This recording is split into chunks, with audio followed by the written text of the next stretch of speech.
ওকে, so এবার আমরা যদি চাই যে টেক্সট এরিয়া না, আমরা একটা হচ্ছে যে এখানে আমরা হচ্ছে যে আমাদের যে এডিটরটা আছে টিএমসি ওটার মতো আমরা চাচ্ছি যে এখানে একটা এডিটর আছে। সেটার জন্য এই যে এখানে দেখেন একটা ফিল্ড আছে এডিটর নামের, কোথায় যেন, এই যে এডিটর, এখানে ক্লিক করলে এখানে এই যে লিঙ্কটা পেয়ে যাবেন। হ্যাঁ, এই যে এরকম এরকম আসবে।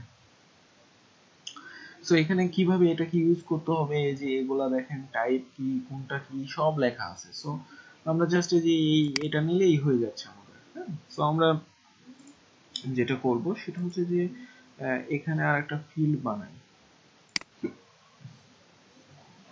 এই যে এখানে আর একটা নিয়ে মনে করেন,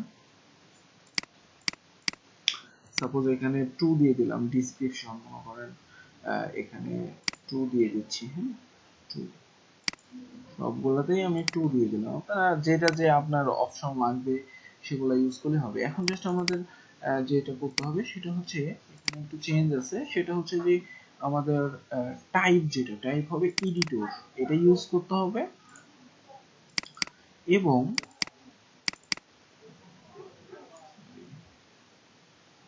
এডিটর, এবং আমাদের এই যে এখানে আর্গুমেন্টস পাস করতে হবে যে আপনি নিয়ে এই জিনিসটাকে ট্রু করতে হবে। হ্যাঁ, এবং টেক্সট এরিয়া রো, অর্থাৎ আপনি কত বড় চাচ্ছেন না ছোট চাচ্ছেন সেটা আপনি এখানে বলে দিতে পারবেন এটার মাধ্যমে। সো আমরা যদি জাস্ট এবার ডিসক্রিপশনের পরেই এটা দিয়ে দিই,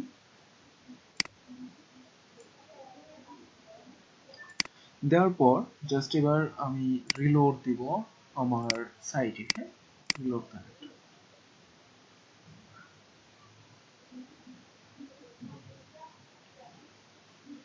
এই যে দেখেন আমাদের এটা চলে আসছে।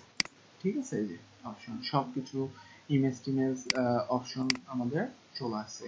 এখন এই যে এখানে যদি আপনি এটা 20 করে দেন টেক্সট এরিয়া রোলস, তাহলে কি হবে, দেন আমরা যদি একটু রিলোড দিই,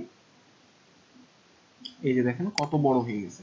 তো এটাই আপনি কন্ট্রোল করতে পারবেন এটার মাধ্যমে। হ্যাঁ, সো আমি যদি এখানে 5 দিই, নাও রিলোড, এই যে ওকে। সো এখানে আমরা মনে করেন লিখলাম লোরেমির সাম 2 দিয়ে সেভ করেন। সো এবার এটা আমরা শো করাবো কিভাবে, সেম কনসেপ্ট। এখানে জাস্ট আইডিটা আমরা নিব।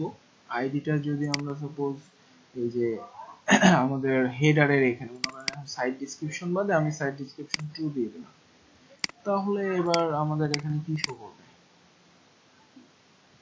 লোরেম ইপসন 2, লোরেম ইপসন 2 শো করতেছে। ওকে, সো শো করানোর স্টাইলটা সেম, কিন্তু এখানে মজার বিষয় হচ্ছে যে আপনি এখানে বোল্ড করতে পারছেন, ইটালিক করতে পারছেন, আন্ডারলাইন করতে পারছেন। হ্যাঁ, এই যে জিনিসগুলা, তারপরে এই যে টেক্সট অ্যালাইন্স করতে পারছেন, এগুলো করে যদি আপনি সেভ দেন, আউটপুটে কিন্তু এরকমই শো করবে। আমাদের বোল্ড শো করবে, এই যে ইটালিক শো করবে, আন্ডারলাইন শো করবে। হ্যাঁ, সুন্দর মতো পারফেক্টলি কিন্তু কাজ করতেছে। ঠিক আছে, সো এভাবে আপনারা বাকি হচ্ছে যে যে জিনিসগুলো আছে এগুলা কিন্তু সুন্দর মতো করতে পারবেন কাজ এগুলা দিয়ে। ঠিক আছে।